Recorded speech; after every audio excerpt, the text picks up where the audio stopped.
Platform Media, we serve you better. In 1963, in the month of May, when 32 heads of states and government assembled in Addis Ababa, Ethiopia, there were several speeches, but the greatest of the speeches was that of the Osagyefo Kwame Nkrumah. Kwame Nkrumah had a sense of urgency which everybody else did not have. He said that if we want to immunize ourselves from the diabolical machinations of the erstwhile colonial master, now turned neo-colonizer, we have to move here as one Africa, with the United States of Africa, with one army, with one currency, with one central bank, and with one nation. But they listen to him now.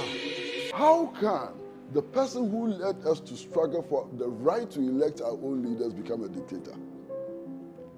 The person who led us in struggle to assert our right as human beings become a dictator? Strange logic, strange definitions. It was his own people, his own government that gave him away because he was becoming a nuisance. Don't let us also forget that colonialism and imperialism may come to us yet in a different guise, not necessarily from Europe. We must alert ourselves to be able to recognize this when it rears its head and prepare ourselves to fight against it. Fellow countrymen, my heart is heavy as I witness the damage which this clique of neo-colonialist conspirators are doing to our country. At the bidding of their overseas neo-colonialist masters, they are dismantling the work of 15 years. They are telling you that Ghana is bankrupt. They are telling you that our country is in debt to the extent of some 240 million pounds. What fools they are. How ignorant for them to think that you believe these stupid lies. Open your eyes and look around you. See for yourself. See the splendid new Tama Harbour. See the mighty water dam. See the fine roads which we have built under the leadership of the Convention People's Party and its government. See the schools, the colleges, and the universities. See the clinics, hospitals, health centers, and the facilities which we have created. See the factories which are already springing up. These are no debts. These are not debts. They are investments in our future as an independent nation. These are the physical guarantees of the bright new future which I have promised you and I have been working for. Together, we can put our Ghana firmly and squarely on its own feet. Together, we can create the things we need for ourselves instead of going cap in hand for charity handouts from foreign powers whose only wish is to exploit us and make us vassals to their interests. I know these are hard and trying days for you. I have never tried to conceal from you that real independence, that is to say economic independence, does not come without hard struggle and sacrifice.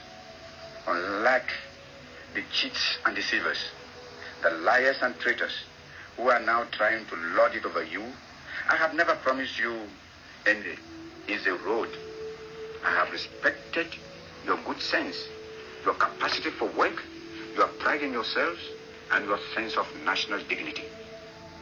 Why do you think these traitors, these agents and lackeys of colonialism and of international intrigue to destroy the independence of Ghana, chose this moment to perform their dastardly act? I will tell you, less than 1 month before they struck to destroy all our hard work, we had inaugurated the first electricity from the Volta Dam. Only 3 days before this treachery, we had signed a new agreement to irrigate the mighty Accra Plains. At last, we were on the threshold of a great new victory. We had in 1957 won our political independence after years of struggle. Now in 1966, we were at the threshold of winning our economic independence. The same people who tried to sabotage our winning of political independence 9 years ago have now struck to sabotage our economic independence. And as in his palace at Addis Ababa, His Imperial Majesty Emperor Haile Selassie is host to Dr. Kwame Nkrumah, the Prime Minister of Ghana. Abyssinia was first of the African states being visited by Dr. Nkrumah. The decoration with which the Emperor invested him may well prove to be the first of many honors awarded during the month's tour. The Emperor's palace is set in magnificent grounds, said to have been inspired by Versailles. Here anyway fountains play and peacocks proudly strut. But oh, how bored I feel. All the same, when the distinguished visitors came out into the garden, the Lion of Judah's pet lion woke up. Must have a jaw with the Prime Minister, always worth getting to know VIPs.